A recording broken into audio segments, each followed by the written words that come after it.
1637년 1월 30일 남한산성. 한겨울에 매서운 칼바람이 성벽을 넘나들고 47일간의 포위 끝에 조선의 왕 인조는 삼전도 벌판에 무릎을 꿇었습니다. 청태종 홍타이지 앞에서 이마가 터지도록 땅에 머리를 찌우며 309 고두레를 올려야 했던 그날, 조선 역사상 가장 치욕적인 순간이 기록되었습니다. 인조실록 15년 1월 31조는 이렇게 적고 있습니다. 상이 남문을 나와 삼전도에 이르러 청태종에게 항복 예를 올렸다. 태종이 높은 단 위에 앉고 상은 단 아래 푸른 옷을 입고 3번 절하고 9번 머리를 조아렸다. 그리고 그 자리에는 26살의 젊은 왕세자 소현이 함께 서 있었습니다. 1612년 2월 2일 창덕궁 관물원에서 태어나 8살의 나이로 세자에 책봉된 이후 그는 모범적인 왕위 계승자로 성장해 왔습니다. 승정원 일기에 따르면 세자는 어려서부터 총명하여 경서에 밝았고 특히 백성을 사랑하는 마음이 깊었다고 전합니다. 하지만 병자호란의 패배는 그의 운명을 송두리째 바꿔놓았습니다. 항복 의례가 끝난 직후 청태종은 조선에 가혹한 조건을 제시했습니다. 막대한 세패와 더불어 왕세자와 둘째, 왕자 복림대군을 포함한 조선의 왕족과 대신들을 인질로 심양으로 데려가겠다는 것이었습니다.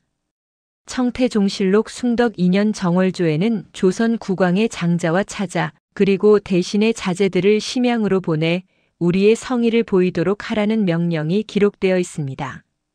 1637년 2월 17일 소현세자는 동생 복림대군과 함께 조선을 떠났습니다. 그의 나이 26, 한창 왕위 계승자로서 국정을 배우고 실무를 익혀야 할 시기였습니다. 세자빈 강씨도 함께 떠났고 훗날 청나라에서 세 아들을 낳게 됩니다. 한양에서 심양까지의 여정은 천리가 넘는 험난한 길이었습니다. 연려실 기술에 따르면 세자 일행은 영변, 의주를 거쳐 압록강을 건넜고 한겨울의 혹독한 추위 속에서 20일이 넘는 여정 끝에 심양에 도착했습니다. 심양의 관노암문 근처에 마련된 숙소는 인질의 처지를 여실히 보여주는 초라한 곳이었습니다. 청나라는 조선 왕세자를 형식상으로는 예우했지만 실제로는 철저히 감시하고 통제했습니다. 심양장계 청나라에 억류된 조선 사신들이 본국에 보낸 보고서에는 세자의 일상이 상세히 기록되어 있습니다. 매달 정해진 날짜에 청 황제에게 문안 인사를 올려야 했고 허락 없이는 성 밖으로 나갈 수 없었습니다. 하지만 소현세자는 이 굴욕적인 상황에서도 좌절하지 않았습니다. 그는 오히려 청나라의 발전된 문물을 직접 목격하며 조선의 미래를 구상하기 시작했습니다. 1638년 봄 세자는 청나라가 명나라를 압도하는 힘이 단순한 군사력만이 아님을 깨달았습니다. 소현세자 심양일기 현재는 산일되어 일부만 전함의 기록에 따르면 세자는 심양의 시장에서 서양 상인들이 가져온 망원경, 시계, 화포 등을 보고 깊은 충격을 받았다고 합니다. 특히 세자의 관심을 끈 것은 청나라가 명나라와의 전쟁에서 사용하는 홍위포였습니다. 이는 포르투갈 상인들을 통해 전래된 서양식 대포로 조선의 전통 화포와는 비교할 수 없는 위력을 지니고 있었습니다. 연려실 기술 별집 권시비에는 세자께서 심양에서 홍위포의 제작법을 익히시고 화약의 배합과 포신의 주조법을 상세히 기록하셨다는 내용이 전합니다. 1639년부터 세자는 더욱 적극적으로 움직이기 시작했습니다.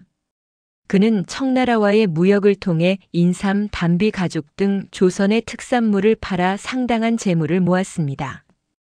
비변사 등록 인조 17년 7월 15일조에는 세자께서 심양에서 무역으로 얻은 은자 3,000냥으로 포로로 잡혀간 조선 백성 150명을 속량하셨다는 기록이 남아 있습니다. 병자호란 당시 청군에게 끌려간 조선 백성들은 50만 명이 넘었고 그들은 심양과 북경 등지에서 노예로 팔려가고 있었습니다. 세자는 단순히 돈으로 백성을 구하는 데 그치지 않았습니다. 그는 청나라 조정의 실력자들과 교분을 쌓으며 조선의 입지를 강화하려 노력했습니다. 청실록에는 세자가 청태종의 신임을 얻어 1640년 가을 청군의 금주 원정에 동행했다는 기록이 있습니다. 이는 형식상 협력의 의미였지만 세자에게는 청나라의 군사력과 전략을 직접 관찰할 수 있는 기회였습니다. 1644년 소현세자의 인생의 결정적인 전환점이 찾아왔습니다. 그해 4월 명나라가 멸망하고 청나라가 북경에 입성했습니다. 청순치제는 수도를 심양에서 북경으로 옮겼고 소현세자도 북경으로 이동하게 되었습니다. 인조실록 22년 5월 3일조는 세자가 북경으로 옮겨갔다고 간략히 기록하고 있지만 이 북경 체류 시기가 세자의 사상에 근본적인 변화를 가져온 결정적 순간이었습니다. 북경은 심양과는 차원이 다른 국제도시였습니다. 명나라의 옛 수도였던 이곳에는 여전히 화려한 문물이 남아있었고 무엇보다 서양 선교사들이 황실의 보호 아래 활동하고 있었습니다. 특히 예수의 선교사들은 천문학과 수학, 지리학 등의 과학 지식으로 청황실의 신임을 얻고 있었습니다. 1644년 여름 소현세자는 독일 출신의 예수의 신부 아담 샬폰 베류한 애덤 숄본 벨 중국명 탕양망을 만났습니다. 천주교 북경교구 연대기에는 이 역사적인 만남이 상세히 기록되어 있습니다. 조선의 왕세자께서 천주당을 방문하셨다. 세자는 지구위를 보고 크게 놀라시며 땅이 둥글다는 사실과 대서양 너머 구라파 대륙의 존재에 깊은 관심을 보이셨다. 아담 샬은 당시 60세의 노련한 선교사로 명나라 말기부터 중국에서 활동해온 인물이었습니다. 그는 숭정역설을 편찬하여 서양 천문학을 중국에 소개했고 청순치제의 신임을 받아 흠천감정 천문을 관장하는 최고 책임자에 임명되어 있었습니다. 소현세자는 이 박학한 서양인과 여러 차례 만남을 가지며 깊은 대화를 나누었습니다. 아담 샬 서간집에는 세자와의 만남에 대한 샬의 기록이 남아 있습니다. 조선의 왕세자는 매우 총명하고 학문에 대한 열정이 뜨거운 분이셨다.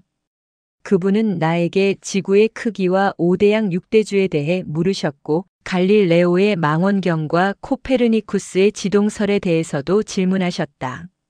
나는 그분이 진정으로 진리를 추구하는 군주가 될 분임을 확신했다. 소현세자는 아담 샬에게서 단순히 과학 지식만을 배운 것이 아니었습니다. 그는 천주교의 교리에도 깊은 관심을 보였습니다. 연려실 기술에 따르면 세자는 천주의 가르침이 우리 유교의 인과 효의 정신과 통한다며 긍정적으로 평가했다고 합니다. 물론 그가 세례를 받았다는 명확한 기록은 없지만 천주교에 대해 우호적인 태도를 가졌던 것은 분명합니다. 1644년 가을 소현세자는 아담 샬로부터 여러 귀중한 선물을 받았습니다. 천주교 북경교구 연대기에 따르면 샬은 세자에게 지구의 2개 천문, 관측 기구인 혼천의 서양식 자명종 시계, 천리경 망원경, 그리고 여러 권의 천문서와 수학서를 증정했습니다. 또한 천주상과 성모상, 그리고 라틴어로 된 성경책도 함께 선물했습니다. 이 중에서도 지구인은 세자에게 가장 큰 충격을 준 물건이었습니다. 당시 조선의 세계관은 철저히 중화주의에 기반하고 있었습니다. 중국이 세계의 중심이고 조선은 소중화로서 중국의 문화를 계승한 문명국이며 그 주변은 오랑캐들의 땅이라는 인식이었습니다. 하지만 지구인은 이러한 세계관을 완전히 뒤집는 것이었습니다. 땅이 평평하지 않고 둥글며 중국은 아시아 대륙의 동쪽 끝에 위치한 하나의 나라에 불과하고 대서양 너머 유럽에는 조선보다 훨씬 발전한 문명이 존재한다는 사실을 보여주었습니다. 소현세자는 이 새로운 세계관을 조선에 전파하여 나라를 개혁하겠다는 결심을 굳혔습니다. 승정원 일기의 단편적인 기록에 따르면 세자는 북경에서 조선에 보낸 서신에서 서양의 학문과 기술을 배워야 나라를 부강하게 만들 수 있다고 주장했다고 합니다. 1645년 1월 마침내 소현세자가 조선으로 돌아올 수 있다는 소식이 전해졌습니다. 8년간의 억류 생활이 끝나는 순간이었습니다. 세자는 귀국 준비를 하며 아담 샬을 다시 찾아가 작별 인사를 나누었습니다. 샬은 세자에게 그대가 조선으로 돌아가 빛과 진리를 전파하길 기도하겠다며 축복했다고 합니다. 세자는 귀국길에 수많은 서양 서적과 과학기구들을 짐차에 가득 실었습니다. 지구의 혼천의 천리경, 자명종, 그리고 천주상과 성모상까지. 이 물건들은 단순한 진귀한 물품이 아니라 조선을 근대적 국가로 탈바꿈시킬 씨앗이었습니다. 세자는 이것들을 통해 성리학적 명분론에 갇혀있는 조선 사회를 개혁하고 청나라와의 실리 외교를 추진하며 서양 과학기술을 도입하여 부국 강병을 이루려 했습니다. 1645년 2월 18일 소현세자는 마침내 압록강을 건너 조선 땅을 밟았습니다. 8년 만의 귀향이었습니다. 34살이 된 세자의 가슴에는 조국을 개혁하겠다는 뜨거운 열정이 타오르고 있었습니다. 하지만 그는 알지 못했습니다. 자신이 가져온 새로운 사상과 물건들이 그리고 청나라에 대한 우호적인 태도가 부왕 인조의 눈에는 왕권을 위협하는 위험한 반역의 씨앗으로 비칠 것임을. 한양으로 향하는 길 세자의 행렬은 성대했지만 그를 기다리고 있는 것은 환영이 아니라 의심과 경계의 시선이었습니다. 그리고 불과 2달 후 조선의 역사는 돌이킬 수 없는 비극의 길로 접어들게 됩니다. 1645년 2월 18일 소현세자가 압록강을 건너 의주에 도착했다는 급보가 한양에 전해졌습니다. 인조실록 23년 2월 18일조는 세자가 심양에서 돌아와 의주에 이르렀다고 간략히 기록하고 있지만 이 짧은 문장 뒤에는 조선 조정의 복잡한 감정이 숨어 있었습니다. 인조는 아들의 귀환 소식을 듣고도 기쁨을 드러내지 않았습니다. 승정원일기 인조 23년 2월 19일조에 따르면 인조는 세자가 오래 오랑캐 땅에 있었으니 그 마음이 어찌 변하지 않았겠는가라는 의미심장한 말을 남겼다고 합니다. 이미 이 순간부터 부왕의 마음속에는 아들에 대한 의심의 씨앗이 싹트고 있었던 것입니다. 2월 22일 소현세자는 드디어 한양 도성에 입성했습니다. 8년 만에 밟는 고향 땅이었습니다. 일성록의 기록에 따르면 세자의 행렬에는 수십 대의 수레가 따랐고 그 안에는 청나라에서 가져온 온갖 진귀한 물건들이 가득했다고 합니다. 백성들은 길가에 늘어서서 8년 만에 돌아온 세자를 구경했지만 환호보다는 호기심 어린 시선이 더 많았습니다. 세자는 곧바로 창덕궁으로 들어가 인조를 아련했습니다. 인조실록 23년 2월 22일조는 이날의 부자 상봉을 이렇게 기록합니다. 세자가 대궐에 들어와 전하를 배웠다. 전하께서는 세자의 안부를 물으셨으나 그 얼굴빛이 온화하지 못하였다. 8년간 생이별했던 부자지간의 재회치고는 너무나 냉랭한 분위기였습니다. 인조의 차가운 태도에는 깊은 이유가 있었습니다. 병자호란의 굴욕은 인조에게 씻을 수 없는 상처로 남아 있었습니다. 삼전도에서 청태종에게 309 고두례를 올렸던 그날의 치욕을 잊을 수 없었던 인조는 청나라를 여전히 오랑캐로 규정하고 언젠가 반드시 복수하겠다는 북벌론에 집착하고 있었습니다. 연려실기술 권위 12에 따르면 인조는 병자호란 이후 매일 새벽 삼전도비 쪽을 향해 통곡하며 이 치욕을 갚지 못하면 어찌 선왕들을 뵐 수 있겠는가라고 외쳤다고 합니다. 하지만 소현세자의 생각은 완전히 달랐습니다. 8년간 심양과 북경에서 청나라의 국력을 직접 목격한 세자는 청나라가 단순한 오랑캐 국가가 아니라 명나라를 무너뜨리고 중원을 차지한 강대국임을 깨달았습니다. 무엇보다 청나라 뒤에는 서양의 선진 문물과 과학기술이 있었습니다. 세자는 조선이 살아남기 위해서는 명분론적 복수심을 버리고 청나라와 실리적인 외교 관계를 맺어야 한다고 확신했습니다. 귀국 사흘째인 2월 25일 소현세자는 인조에게 공식 복명을 올렸습니다. 승정원일기 인조 23년 2월 25일조에는 이날의 긴장된 분위기가 생생하게 기록되어 있습니다. 세자는 8년간의 심양 생활을 보고하며 청나라의 국력과 문물 제도에 대해 상세히 설명했습니다. 특히 청나라가 서양의 과학기술을 적극적으로 받아들여 부국 강병을 이루고 있다는 점을 강조했습니다.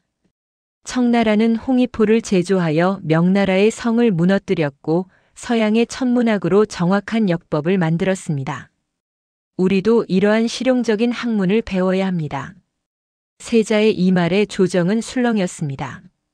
인조실록은 대신들이 세자의 말을 듣고 놀라움을 금치 못했다고 기록하고 있습니다. 하지만 인조의 반응은 싸늘했습니다. 오랑캐의 기술을 배우자는 것이냐? 우리 조선은 소중화로서 예의의 나라이다. 오랑캐의 물건으로 나라를 다스릴 수는 없다. 인조의 이 한마디는 부자 간의 근본적인 사상적 차이를 드러내는 것이었습니다. 연려실기술 별집 권시보는 이날의 대화를 부자지간의 말이 서로 맞지 않아 전하의 안색이 변하였다고 전하고 있습니다.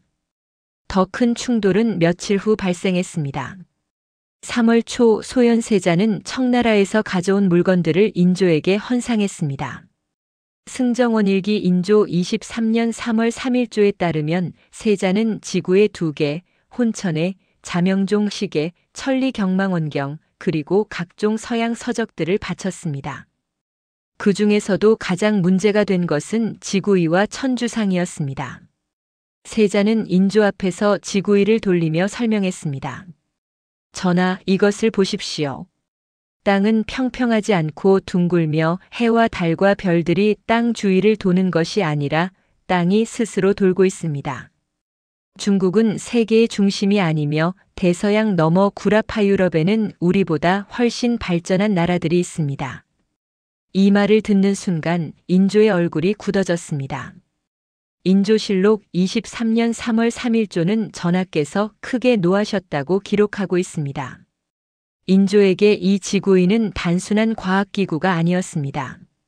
그것은 조선이 수백 년간 믿어온 세계관, 즉 중화주의적 질서를 근본부터 부정하는 위험한 물건이었습니다.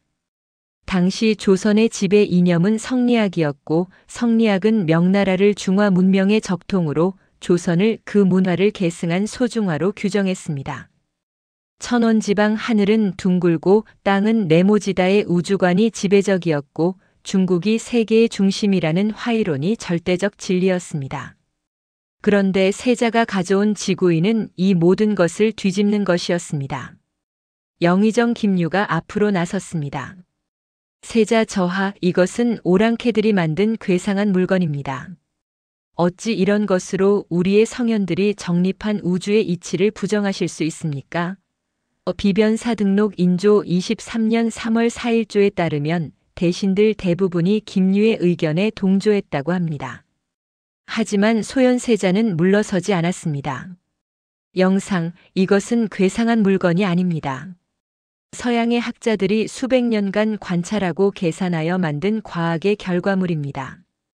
우리가 믿어온 것이 틀렸다면 겸허히 받아들이고 새로운 진리를 배워야 하지 않겠습니까? 이 발언은 조정의 폭탄과 같았습니다. 세자가 조선의 근본 이념인 성리학을 정면으로 부정한 것으로 받아들여졌기 때문입니다. 인조실록은 조정이 술렁거렸고 전하의 노기가 더욱 심해졌다고 기록하고 있습니다. 더 심각한 문제는 천주상이었습니다. 소현세자는 아담 샤렉에서 받은 천주상과 성모상을 꺼내 보였습니다. 이것은 서양 사람들이 섬기는 천주의 형상입니다. 천주교의 가르침은 사람을 사랑하고 이웃을 돕는 것으로 우리 유교의 인과 효의 정신과 다르지 않습니다. 하지만 조선의 유학자들에게 천주교는 용납할 수 없는 사교였습니다. 특히 천주교가 하느님을 부모보다 우선시한다는 점은 효를 최고 가치로 삼는 유교 사회에서 절대 받아들일 수 없는 것이었습니다. 좌의정 이경석이 분연히 일어났습니다. 세자 저하, 천주교는 부모를 섬기는 것보다 천주를 섬기는 것을 우선한다고 들었습니다. 이는 효를 근본으로 하는 우리 삼강오륜을 무너뜨리는 사악한 가르침입니다. 어찌 이런 것을 궁궐에 들릴 수 있단 말입니까? 승정원 일기 인조 23년 3월 5일조는 이경석의 이 강경한 발언을 상세히 기록하고 있습니다. 소현세자는 해명하려 했습니다. 좌상 천주교는 부모를 버리라고 가르치지 않습니다. 오히려 모든 인간을 형제로 보고 사랑하라는 보편적 가르침입니다. 서양 나라들이 부강한 것은 이러한 사상적 기반이 있기 때문입니다. 하지만 인조는 더 이상 듣지 않았습니다. 그만하라. 오랑캐에게 8년간 있었더니 정신이 완전히 오랑캐가 되었구나. 이런 괴상한 물건들을 당장 궁궐 밖으로 치우도록 하라. 인조실록 23년 3월 5일조는 인조의 이 격노한 명령을 기록하고 있습니다. 결국 지구위와 천주상은 세자의 처소로 옮겨졌고 궁궐 내에서 공식적으로 전시되지 못했습니다. 이 사건 이후 부자 사이의 골은 더욱 깊어졌습니다. 3월 중순 소현세자는 다시 한번 인조를 설득하려 시도했습니다. 승정원 일기 인조 23년 3월 15일조에 따르면 세자는 청나라와의 관계 개선을 건의했습니다. 전하, 청나라는 이미 명나라를 멸망시키고 중원의 새 주인이 되었습니다. 우리가 아무리 명나라를 그리워해도 명은 다시 일어나지 않습니다. 이제는 현실을 직시하고 청과 실리적인 관계를 맺어야 합니다. 이 말에 인조는 격분했습니다. 내가 감히 선왕 광해군처럼 명나라를 배신하자는 말이냐? 명나라는 임진왜란 때 우리를 구해준 제조지은의 나라이다. 설령 명이 망했어도 우리는 그 의리를 저버릴 수 없다. 연려실기술 별집 권시보는 이날의 대화를 더 상세히 전하고 있습니다. 인조는 내가 오랑캐들과 내통하여 과인을 폐위하려는 것이 아니냐라는 의심까지 드러냈다고 합니다. 이 순간 세자는 부왕이 자신을 정치적 위협으로 인식하고 있음을 깨달았을 것입니다. 실제로 인조의 의심에는 정치적 배경이 있었습니다. 소현세자는 8년간 청나라에 있으면서 청조정의 실력자들과 두터운 관계를 맺었습니다. 청실록에는 청순치제가 소현세자를 신임하여 여러 차례 연회에 초대했다는 기록이 남아 있습니다. 만약 청나라가 소현세자를 조선의 왕으로 옹립하려 한다면 인조는 언제든 폐위될 수 있었습니다. 더구나 인조는 동생 능양군 훗날 인조가 광해군을 몰아내고 왕이 된 인조 반정의 주역이었습니다. 그는 왕위 찬탈의 경험자였기에 권력의 불안정성을 누구보다 잘 알고 있었습니다. 인조실록 곳곳에는 인조가 왕위를 잃을지 모른다는 불안감에 시달렸다는 기록이 반복적으로 나타납니다. 3월 하순 조정에서는 소현세자에 대한 탄핵 상소가 올라오기 시작했습니다. 사헌부 지평 김상원이 올린 상소가 대표적입니다. 세자께서 오랑캐 땅에 오래 계시면서 그들의 풍속에 물들었습니다. 심지어 오랑캐의 사교를 옹호하고 괴상한 물건들을 귀하게 여기고 있습니다. 이는 국본에 해가 되는 일입니다. 승정원 일기 인조 23년 3월 28일조에 기록된 이 상소는 조정 내에서 세자를 향한 비판 여론이 거세지고 있음을 보여줍니다. 인조는 이 상소들을 묵인했습니다. 인조실록 23년 3월 29일조에 따르면 인조는 세자가 오랑캐 땅에서 오래 지내 마음이 변한 것 같아 걱정이다라고 말하며 세자에 대한 의심을 공개적으로 드러냈습니다. 4월 초 소현세자는 완전히 고립되었습니다. 조정 대신들은 대부분 인조의 편에 섰고 세자를 지지하는 목소리는 거의 없었습니다. 비변사 등록 인조 23년 4월 3일조에는 세자께서 요즘 대궐 출입을 삼가고 계신다는 기록이 있습니다. 부왕의 눈밖에 난 세자는 스스로 처소에 칩거하며 조심스럽게 지낼 수밖에 없었습니다. 하지만 인조의 의심은 갈수록 깊어졌습니다. 연려실 기술은 이 시기 인조가 측근들에게 세자가 청나라와 결탁하여 과인을 폐위할 계획을 세우고 있는 것은 아닌가라는 말을 여러 차례 했다고 전합니다. 편집증적 의심에 사로잡힌 인조는 자신의 아들을 더 이상 후계자가 아닌 정치적 적으로 보기 시작했습니다. 4월 중순 비극의 서막이 올랐습니다. 소현세자는 갑자기 병을 얻었습니다. 인조실록 23년 4월 23일조는 세자가 학질을 앓기 시작했다고 짧게 기록하고 있습니다. 학질은 오늘날의 말라리아로 당시에는 흔한 질병이었습니다. 하지만 이 병의 경과는 너무나 이상했습니다. 세자는 단 사흘 만에 상태가 급격히 악화되었습니다. 그리고 4월 26일 그는 갑작스럽게 숨을 거두었습니다. 귀국한 지 불과 70일 34살의 젊은 나이였습니다. 그의 죽음은 단순한 병사가 아니었습니다. 인조실록에 기록된 끔찍한 증세는 조선 역사상 가장 충격적인 독살 의혹 사건의 시작이었습니다. 1645년 4월 23일 아침 창덕궁 세자궁. 소현 세자는 평소와 다름없이 기상했습니다. 승정원 일기 인조 23년 4월 23일조에 따르면 이날 세자는 아침 문안을 드리기 위해 인조의 처소로 향했다고 합니다. 하지만 대전 앞에서 갑자기 한기를 느끼며 몸을 떨기 시작했습니다. 곁에 있던 내관들이 급히 세자를 부축해 세자궁으로 돌아왔고 이내 고열이 시작되었습니다.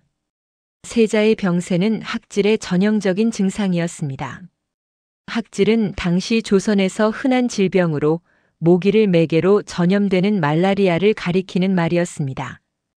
오한과 고열이 반복되며 심한 경우 사망에 이를 수도 있었지만 대부분은 적절한 치료를 받으면 회복될 수 있는 병이었습니다. 동의보감 잡병편 학질 조목에는 학질은 더위와 습기가 몸에 침범하여 생기는 병으로 시오청간탕이나 소시오탕 등으로 치료한다고 기록되어 있습니다. 인조는 세자의 병환 소식을 듣고 어의를 보냈습니다. 승정원 일기에 따르면 처음에는 내의원 수의 신경이 세자를 진찰했습니다. 신경은 학질로 진단하고 해열제와 청열제를 처방했습니다. 이날 오후 세자는 처방받은 약을 복용했고 저녁에는 열이 다소 내렸다고 합니다. 4월 24일 세자의 상태는 호전되는 듯 보였습니다. 인조실록 23년 4월 24일조는 세자의 병세가 조금 차도가 있다고 기록하고 있습니다. 세자빈 강씨는 남편의 병구안을 위해 밤낮으로 곁을 지켰습니다. 연려실 기술에는 세자빈께서 친히 약을 다리고 수라를 올리며 간호하셨다는 기록이 전합니다. 하지만 이날 저녁 궁중에 이상한 소문이 돌기 시작했습니다. 인조가 세자의 병을 치료할 다른 어의를 물색하고 있다는 것이었습니다. 승정원 일기 인조 23년 4월 24일 야간 기록에는 전하께서 밤늦게까지 내의원 관원들을 불러 세자의 병세에 대해 묻고 계신다는 내용이 있습니다. 4월 25일 새벽 상황이 급변했습니다. 인조는 갑자기 수의 신경을 물리고 자신이 총애하는 어의 이영익을 세자의 치료 책임자로 임명했습니다. 인조실록 23년 4월 25일조는 이 인사 조치를 간략히 기록하고 있지만 당시 조정에서는 이것이 매우 이례적인 조치로 받아들여졌습니다. 이영익은 당시 50대 중반의 어의로 인조의 각별한 신임을 받고 있었습니다. 승정원 일기 곳곳에는 인조가 이영익을 가까이 두고 상의하는 장면이 반복적으로 등장합니다. 하지만 그는 의술이 뛰어나다기보다는 인조의 총애를 받는 측근으로 알려져 있었습니다. 연려실 기술 별집 권십육은 이영익은 의술보다는 아첨에 능하여 임금의 환심을 샀다고 비판적으로 기록하고 있습니다. 이영익이 세자의 치료를 맡은 것은 오전이었습니다.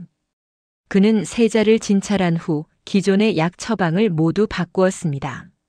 승정원 일기 인조 23년 4월 25일 5시, 오전 11시 오후 1시 기록에는 이영익이 세자께 새로운 약을 올렸다고 되어 있습니다.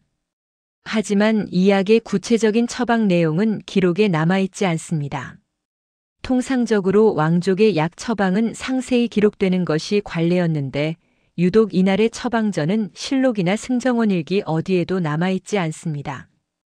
더욱 의문스러운 것은 이영익이 세자에게 침수를 시행했다는 점입니다. 인조실록 23년 4월 25일조에는 이영익이 세자에게 침을 놓았다는 기록이 있습니다. 당시 학질 치료에 침수를 사용하는 것은 일반적이지 않았습니다. 동의보감 침구편을 보면 학질에는 주로 약물 치료를 우선하고 침술은 보조적 수단으로만 사용했습니다. 이형익의 침술 이후 소현세자의 상태는 급격히 악화되었습니다. 승정원 일기 인조 23년 4월 25일 신시 오후 35시 기록은 세자의 병세가 갑자기 위중해졌다고 전하고 있습니다. 고열과 오한이 더욱 심해졌고 세자는 극심한 고통을 호소하며 신음했다고 합니다. 저녁 무렵 세자의 몸에 이상한 변화가 나타나기 시작했습니다. 연려실기술 별집 권십육은 세자의 피부가 점점 검은빛으로 변하기 시작했다고 기록하고 있습니다. 이는 일반적인 학질의 증상이 아니었습니다. 세자빈 강씨와 내관들은 크게 놀라 다시 어의를 불렀지만 이형익은 도끼가 발산되는 과정이라며 별다른 조치를 취하지 않았다고 합니다. 밤이 깊어지면서 세자의 상태는 더욱 악화되었습니다. 승정원 일기 인조 23년 4월 25일 술시 오후 79시 기록에는 세자께서 심한 경련을 일으키셨다는 내용이 있습니다. 세자는 의식이 혼미해졌고 계속해서 구토를 했습니다.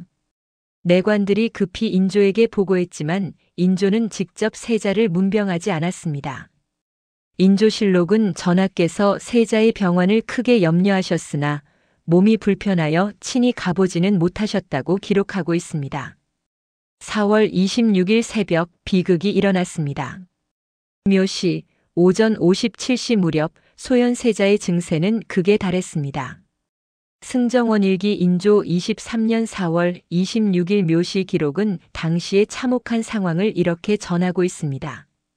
세자께서 갑자기 입과 코에서 피를 쏟으시기 시작했다. 온몸이 검은빛으로 변했고 숨이 매우 가빠졌다. 세자빈 강씨는 남편을 부축하며 통곡했습니다. 내관들이 급히 어이들을 불렀지만 이미 손쓸 방법이 없었습니다. 진시 오전 79시 초각 소현세자는 마지막 숨을 거두었습니다. 귀국한 지 불과 70일, 병을 얻은 지 사흘 만이었습니다. 34살의 젊은 나이였습니다. 소현세자의 죽음이 단순한 병사가 아니라는 것은 인조실록의 기록만 봐도 명백했습니다. 인조 23년 4월 26일조는 세자의 죽음을 이렇게 기록하고 있습니다. 세자가 병이 난 지 수일 만에 죽었는데 온몸이 검은 빛이었고 이목구비의 7구멍에서 모두 선혈이 흘러나왔다. 마치 약물에 중독되어 죽은 사람과 같았다제. 이 끔찍한 기록은 조선 왕조실록 전체를 통틀어 가장 충격적인 문장 중 하나입니다. 실록 편찬자들은 보통 왕족의 죽음을 기록할 때 매우 조심스럽고 완곡한 표현을 사용했습니다. 하지만 소현세자의 죽음에 대해서는 마치 약물에 중독되어 죽은 사람과 같았다는 직설적인 표현을 사용했습니다. 이는 당시 조정에서 세자의 죽음이 독살이라는 의심이 공공연했음을 보여주는 것입니다.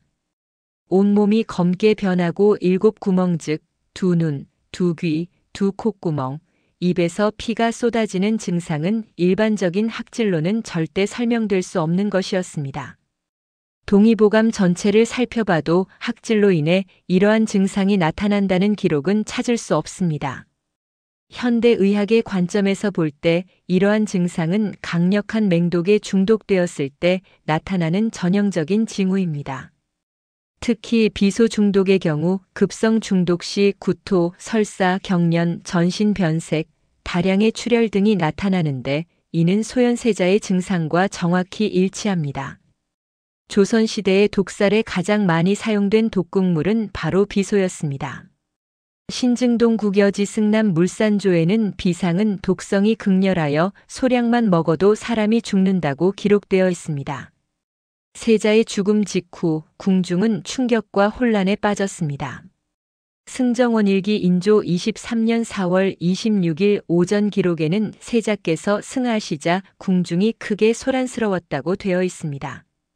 세자빈 강씨는 기절하여 깨어나지 못했고 세자의 세 아들 석철, 10세, 성린, 8세, 석견 4세은 아버지의 시신 앞에서 통곡했습니다. 하지만 인조의 반응은 이상할 정도로 냉담했습니다. 인조실록 23년 4월 26일조는 전하께서 세자의 죽음을 듣고 슬퍼하셨다고 형식적으로 기록하고 있지만 구체적으로 어떻게 슬퍼했는지에 대한 상세한 기록은 없습니다. 연려실기술 별집 권16은 더 직설적으로 전하께서 세자의 승하 소식을 듣고도 눈물을 흘리지 않으셨다고 전하고 있습니다. 대신들이 입궐하여 조문했을 때 조정에서는 세자의 시신에 대한 검시를 요청하는 목소리가 나왔습니다. 승정원 일기 인조 23년 4월 26일 4시 오전 911시 기록에 따르면 대사원 윤방이 세자의 죽음이 의심스러우니 시신을 검시해야 한다고 상소했습니다. 당시 조선의 법에 따르면 의심스러운 죽음의 경우 반드시 시신을 검시하도록 되어 있었습니다. 경국대전 형전검시조에는 사람이 의심스럽게 죽었을 때는 반드시 검시관을 보내 시신을 검시하고 사인을 밝혀야 한다고 명시되어 있습니다. 왕족이라고 해서 예외는 아니었습니다. 하지만 인조는 이 요청을 단호히 거부했습니다. 인조실록 23년 4월 26일조는 인조의 답변을 이렇게 기록하고 있습니다. 세자는 학질로 돌아가신 것이 분명하다. 시신을 검시하는 것은 세자를 모독하는 일이다. 그런 말을 다시는 하지 말라. 대신들은 더 이상 말을 꺼낼 수 없었습니다. 조선은 절대 왕권 국가였고 왕의 명령을 거역할 수 없었습니다. 하지만 궁중과 조정 내에서는 세자가 독살되었다는 소문이 급속도로 퍼져나갔습니다. 특히 의심의 눈초리는 이영익에게 쏠렸습니다. 세자는 신경어이가 치료할 때는 상태가 호전되고 있었는데 이영익으로 교체된 직후 급격히 악화되어 사망했기 때문입니다. 연려실기술 별집 권16은 조정의 신하들과 궁중의 나인들 모두가 이영익이 세자를 독살했다고 의심했다고 기록하고 있습니다. 당시 대사관 김집은 사직서를 올리면서 간접적으로 이영익을 비판했습니다. 승정원 일기 인조 23년 4월 27일조에 기록된 김집의 상소는 이렇게 말하고 있습니다. 세자의 죽음이 너무나 의심스럽습니다. 어이의 치료가 잘못되었는지 아니면 다른 사정이 있는지 명확히 밝혀야 합니다. 그렇지 않으면 후세에 큰 의혹을 남길 것입니다. 하지만 인조는 이영익을 전혀 문책하지 않았습니다. 오히려 그를 계속 어이로 두고 총애했습니다. 인조실록을 살펴보면 이영익은 세자의 죽음 이후에도 계속 인조의 곁에서 의수를 담당했고 특별한 처벌을 받지 않았습니다. 이는 세자의 죽음에 인조가 깊이 연루되어 있거나 최소한 묵인했다는 의혹을 더욱 강화시켰습니다. 소현 세자의 시신은 빈전에 안치되었습니다. 보통 왕세자가 죽으면 장례 절차는 최소 수개월에 걸쳐 장중하게 치러집니다. 하지만 인조는 이례적으로 장례를 서두르라고 명령했습니다. 인조실록 23년 4월 28일조는 전하께서 세자의 장례를 조속히 치르도록 명하셨다고 기록하고 있습니다. 결국 소현 세자의 장례는 사망한 지 단 3일 만에 치러졌습니다. 4월 29일 세자의 관은 급히 창덕궁을 떠나 경기도 고양 서삼릉 근처에 임시로 매장되었습니다. 연려실기술은 세자의 장례가 너무 급하게 치러져 조정 대신들도 제대로 조문하지 못했다고 전하고 있습니다. 인조가 장례를 급히 서두른 이유는 명백했습니다. 온몸이 검게 변하고 7구멍에서 피가 흘러나온 끔찍한 시신을 더 이상 사람들에게 보이고 싶지 않았던 것입니다. 시신이 오래 남아있을수록 독살 의혹은 더욱 커질 것이고 진실이 밝혀질 위험도 커졌기 때문입니다. 소현 세자의 죽음은 조선 역사의 흐름을 완전히 바꿔놓았습니다. 8년간 청나라에서 서양 문물을 접하고 실리 외교를 배워 조선을 개혁하려 했던 군주, 지구이와 망원경을 가지고 와 새로운 세계관을 제시하려 했던 개혁가 그가 너무나 의문스러운 죽음을 맞이한 것입니다. 그리고 이 죽음은 시작에 불과했습니다.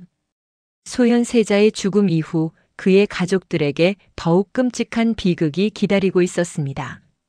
1645년 4월 29일 경기도 고양 서삼릉 근처 소현 세자의 관이 임시 묘소에 안치되던 날 한양 도성안은 이상한 침묵에 휩싸여 있었습니다. 왕세자의 죽음이라는 국가적 비극 앞에서 조정은 마땅히 애도와 충격에 빠져야 했지만 실제로는 공포와 의심의 분위기가 궁궐을 지배하고 있었습니다. 승정원 일기 인조 23년 4월 29일조는 세자의 빈전에 조문하는 대신들의 발길이 끊이지 않았으난 모두들 말을 아끼고 조심스러워했다고 기록하고 있습니다. 대신들이 조심스러워한 이유는 명백했습니다. 세자의 죽음을 둘러싼 의혹이 너무나 컸고 그 의혹의 중심에 인조 자신이 있었기 때문입니다.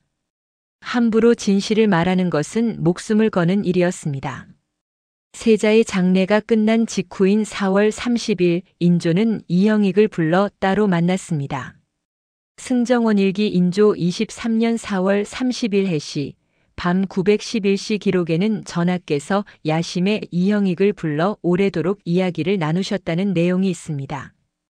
이 깊은 밤의 밀담이 무엇에 관한 것이었는지는 기록되어 있지 않지만 궁중에서는 이것이 세자의 죽음에 대한 입막음이었다는 소문이 돌았습니다.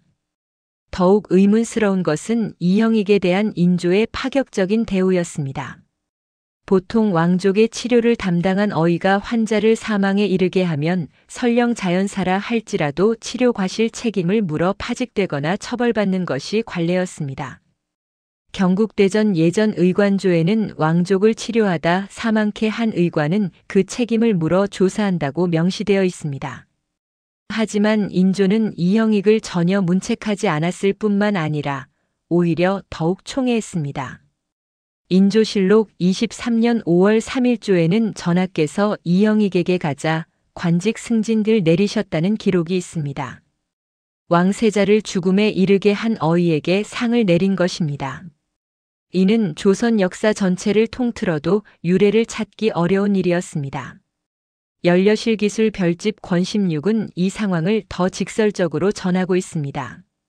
이형익이 세자를 독살했다는 의심이 온 나라에 퍼졌으나 임금께서 도리어 그를 승진시키시니 조야가 모두 분개하였다.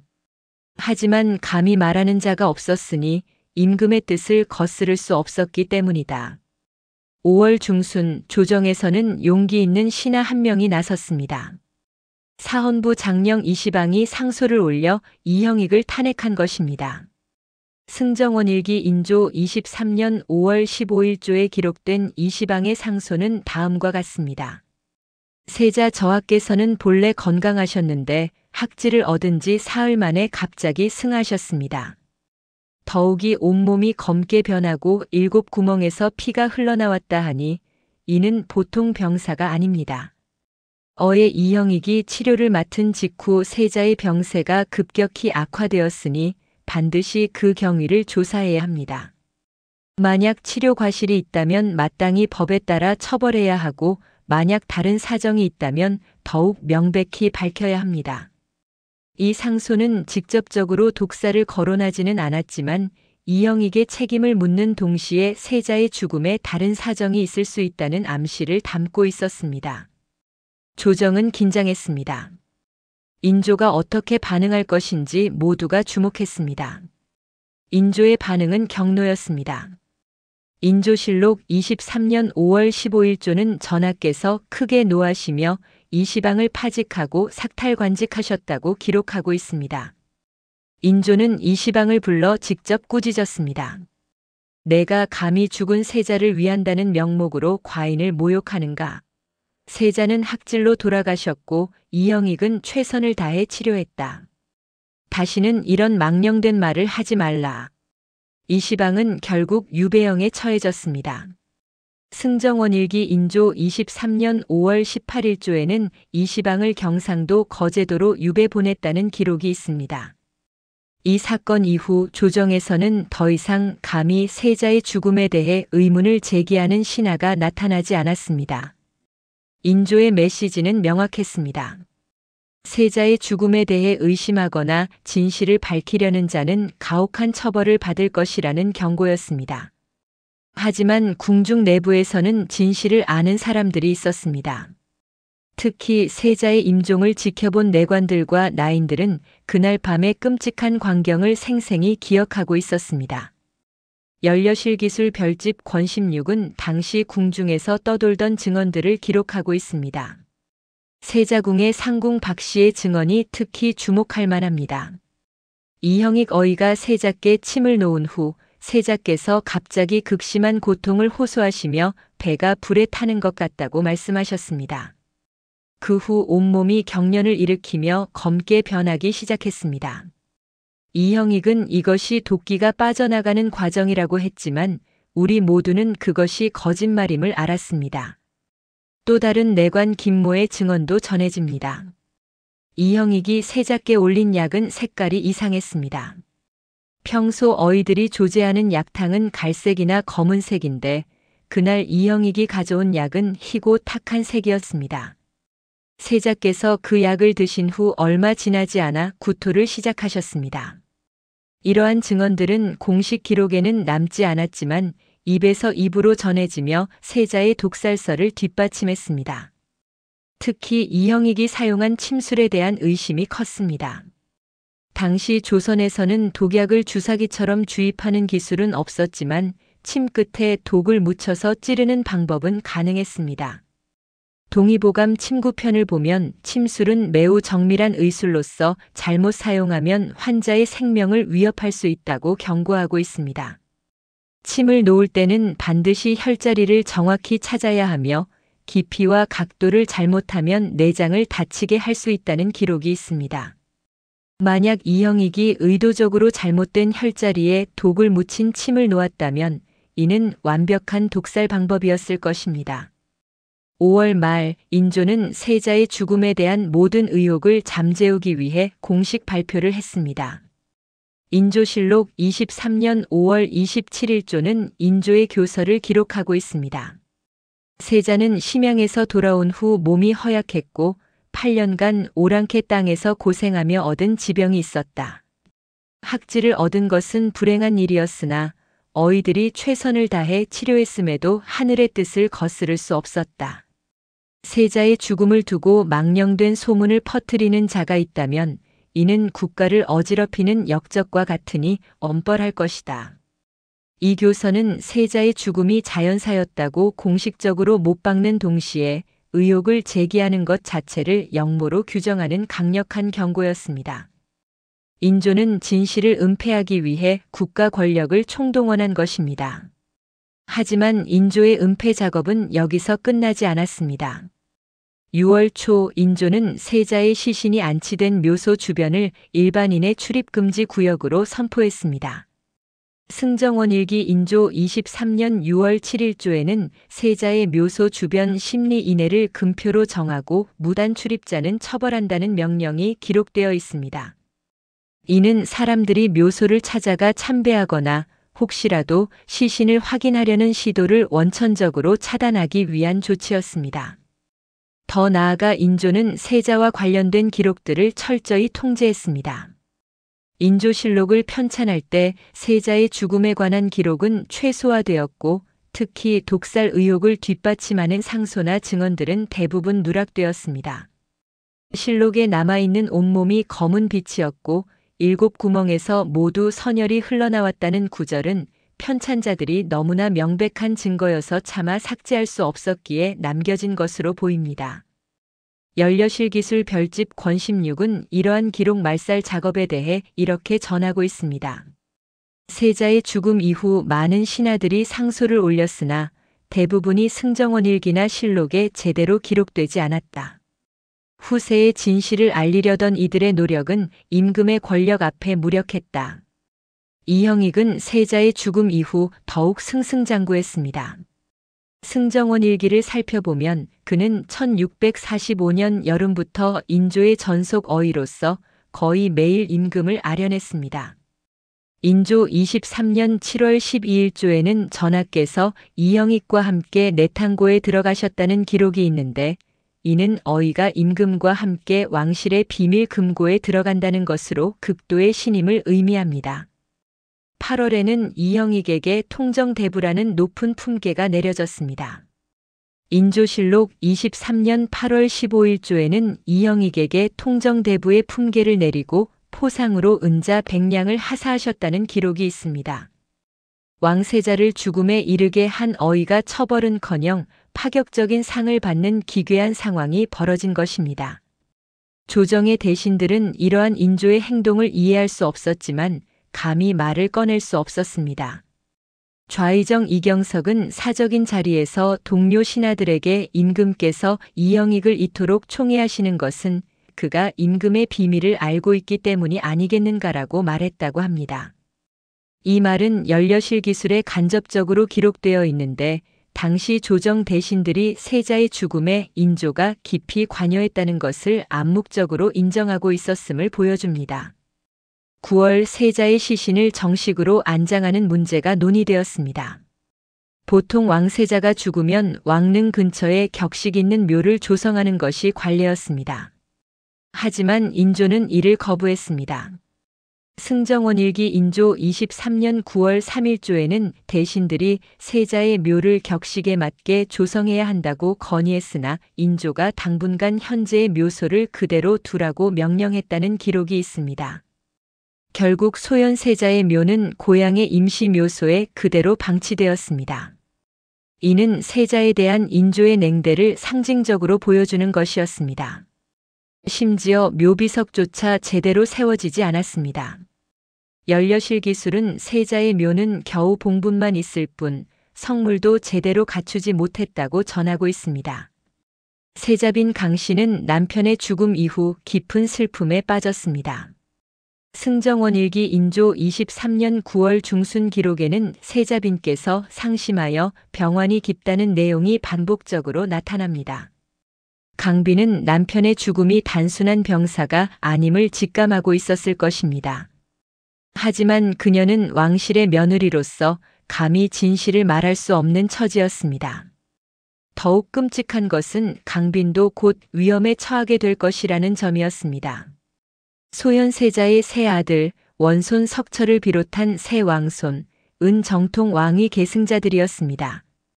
조선의 종법에 따르면 세자가 죽으면 그의 장남이 자동으로 왕위 계승권을 갖게 됩니다. 하지만 인조의 계획은 달랐습니다. 10월 초 인조는 조정에 충격적인 발표를 했습니다. 인조실록 23년 10월 8일조는 이렇게 기록하고 있습니다. 전하께서 교서를 내려 세자의 아들들이 아직 어리므로 차남 복림대군을 왕세자로 책봉하겠다고 하셨다. 이것은 조선의 종법을 정면으로 위반하는 것이었습니다.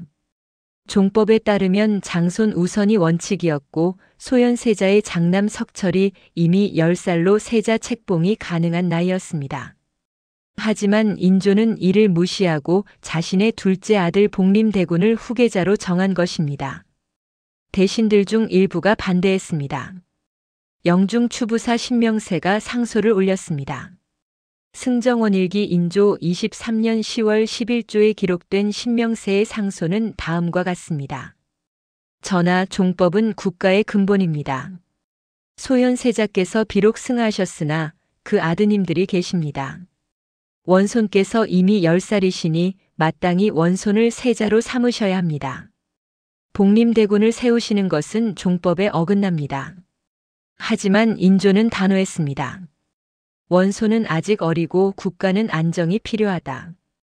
복림대군은 심양에서 8년간 과인을 도왔고 충성스러우며 능력이 있다. 과인의 결정에 더 이상 이의를 제기하지 말라. 10월 15일 복림대군은 정식으로 왕세자로 책봉되었습니다.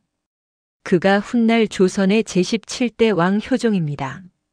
인조실록 23년 10월 15일조는 복림대군을 왕세자로 책봉하는 의식을 거행했다고 간략히 기록하고 있지만 이날 조정의 분위기는 축하보다는 불안과 의구심이 지배했습니다.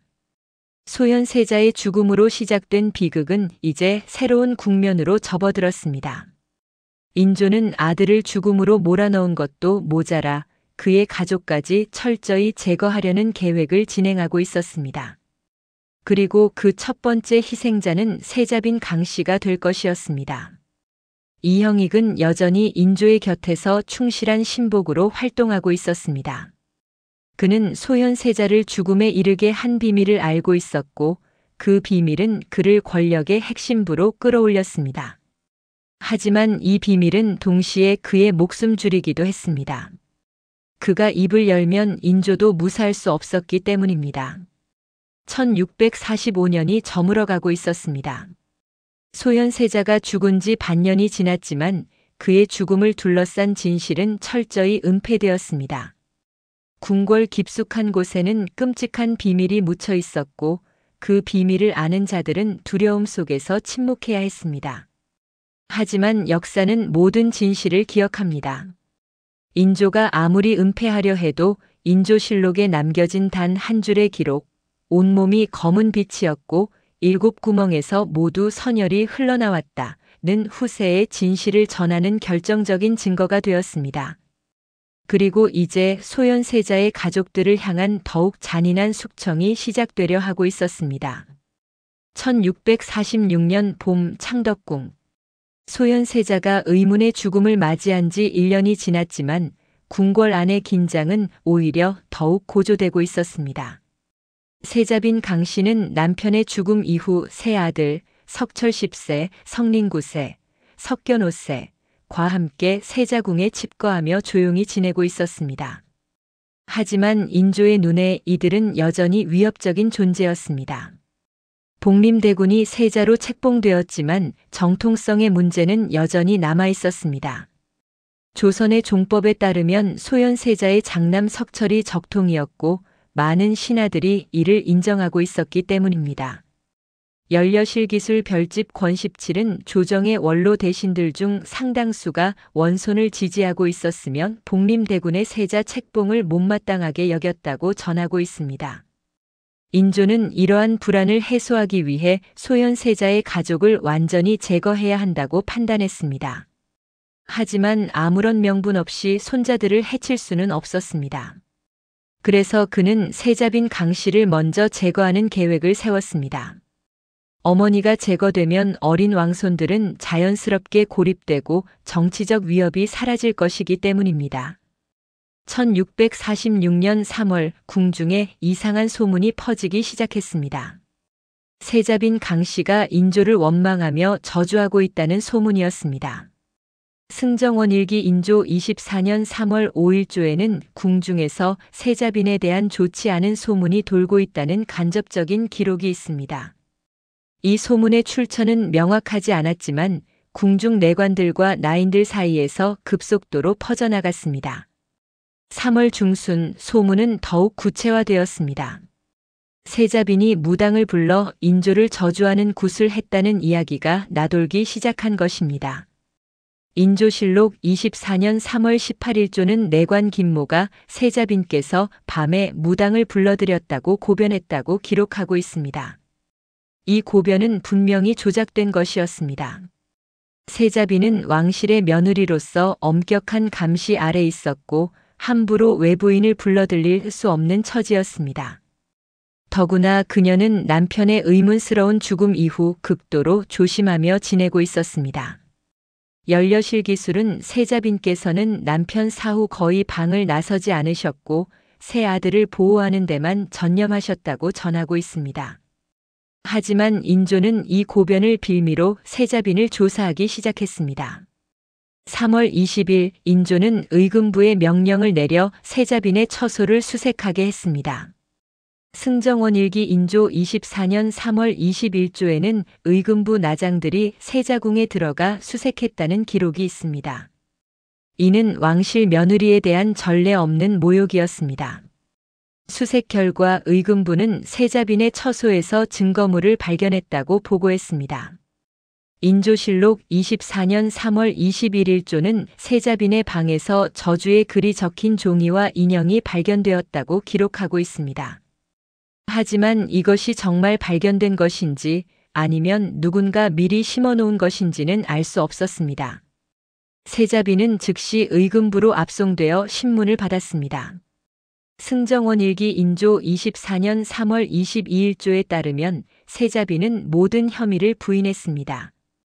저는 남편을 잃은 슬픔 속에서 새 아들을 키우는 것만 생각하고 있습니다. 어찌 감히 전하를 저주할 수 있겠습니까? 이것은 누군가의 모함입니다. 하지만 인조는 들으려 하지 않았습니다. 오히려 더 큰 혐의를 씌웠습니다. 3월 25일 인조는 조정 대신들을 소집하여 충격적인 발표를 했습니다. 인조실록 24년 3월 25일조는 이날의 장면을 상세히 기록하고 있습니다. 전하께서 대신들에게 말씀하시기를 세자빈 강씨가 과인의 수라에 독을 넣으려 했다는 증거가 발견되었다. 이는 영모에 해당하는 중대한 죄다. 종친과 대신들의 의견을 듣고자 한다고 하셨다. 독살 음모라는 혐의는 조선 왕조에서 가장 무거운 죄 중 하나였습니다. 이는 영모죄에 해당하며 유죄가 확정되면 사형은 물론 삼족이 멸문당하는 극형이었습니다.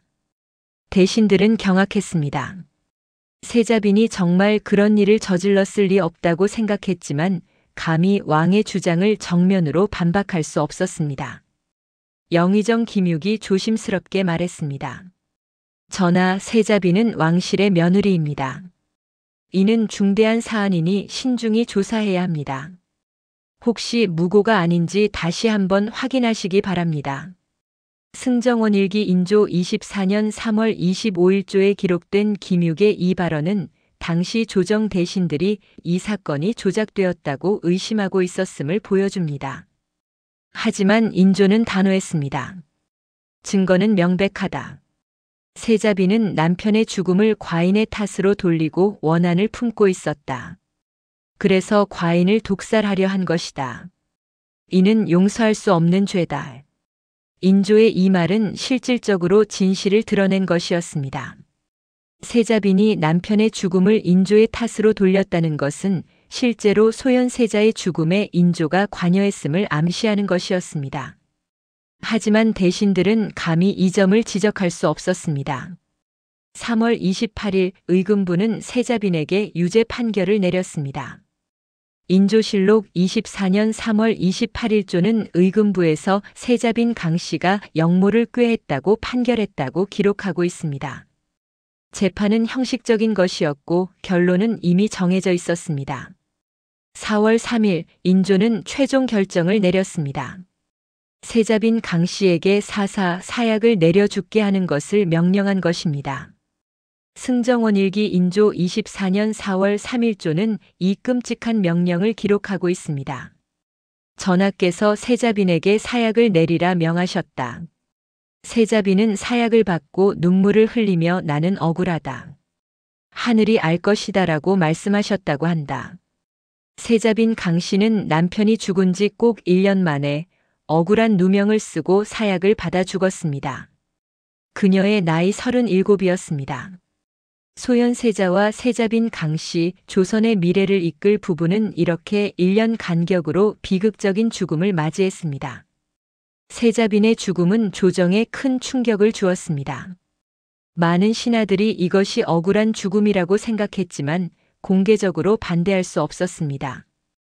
연려실 기술 별집 권17은 세자빈께서 사약을 받고 돌아가시자 조정의 신하들이 모두 눈물을 흘렸으나 감히 말하지 못했다고 전하고 있습니다.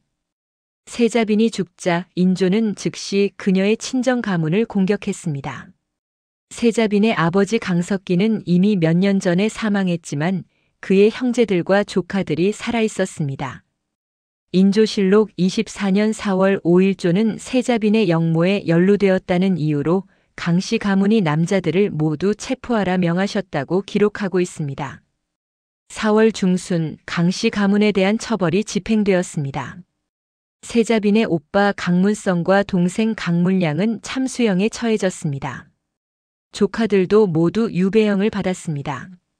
승정원 일기 인조 24년 4월 18일조에는 강씨 가문의 재산을 모두 몰수하고 가족들을 노비로 만들었다는 기록이 있습니다. 이는 사실상 멸문지화였습니다. 이제 남은 것은 소현세자의 세 아들이었습니다. 어머니마저 잃은 세 왕손은 궁궐에서 완전히 고립되었습니다. 11살의 석철, 10살의 성린, 6살의 석견은 보호자도 없이 불안한 나날을 보내야 했습니다. 인조는 이들을 어떻게 처리할지 고민했습니다. 직접 죽이기에는 명분이 없었습니다. 아무리 그래도 자신의 친손자들이었고 아무런 죄도 없는 어린아이들을 죽이는 것은 조정의 반발을 살 수 있었습니다. 그래서 인조는 더 교묘한 방법을 선택했습니다. 1646년 6월 인조는 새 왕손을 제주도로 유배 보내기로 결정했습니다.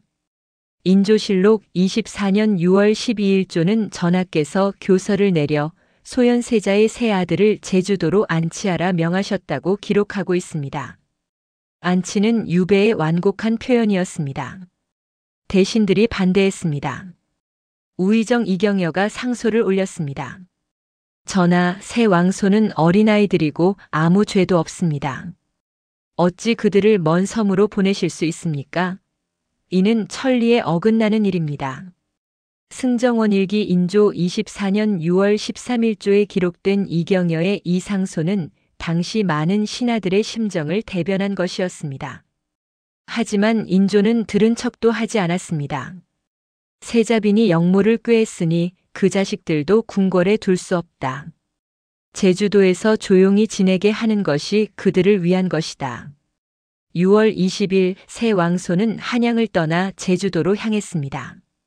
연려실 기술은 이날의 슬픈 장면을 전하고 있습니다. 새 왕손께서 궁궐을 떠나실 때 장남 석철께서 창덕궁을 돌아보며 우리는 다시 이곳에 돌아올 수 있을까요? 라고 물으셨다고 한다. 그 말을 들은 내관들이 모두 눈물을 흘렸다. 제주도까지의 여정은 혹독했습니다. 한여름의 무더위 속에서 어린 왕손들은 1000리가 넘는 길을 걸어야 했습니다. 특히 막내 석견은 겨우 6살로 긴 여정을 견디기 어려웠습니다. 제주유배록에는 왕손들이 제주에 도착했을 때 모두 병들어 쇠약해진 상태였다고 기록되어 있습니다. 제주도에서 새 왕손은 작은 초가집에 유폐되었습니다. 최소한의 생활비만 지급되었고 외부와의 접촉은 철저히 차단되었습니다. 승정원 일기에는 제주도에서 정기적으로 올라오는 왕손들의 근황 보고가 있는데 대부분 건강이 좋지 않다는 내용이었습니다. 1647년 초 막내 석견이 먼저 세상을 떠났습니다.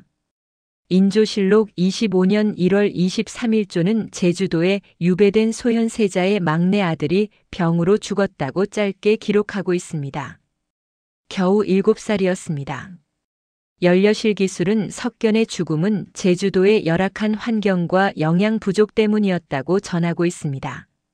1647년 가을 둘째 성린도 죽었습니다. 인조실록 25년 9월 8일조는 소현세자의 둘째 아들도 제주도에서 병사했다고 기록하고 있습니다. 11살이었습니다. 두 동생을 잃은 장남 석철은 깊은 슬픔과 절망에 빠졌습니다. 1648년 4월 마침내 석철도 세상을 떠났습니다. 인조실록 26년 4월 15일조는 소현세자의 장남이 제주도에서 병으로 죽었다고 기록하고 있습니다. 13이었습니다. 소현세자의 세 아들은 모두 제주도 유배 후 2년도 안 되어 모두 죽은 것입니다. 새 왕손의 죽음이 정말 자연사였을까요? 연려실 기술 별집 권17은 의미심장한 기록을 남기고 있습니다.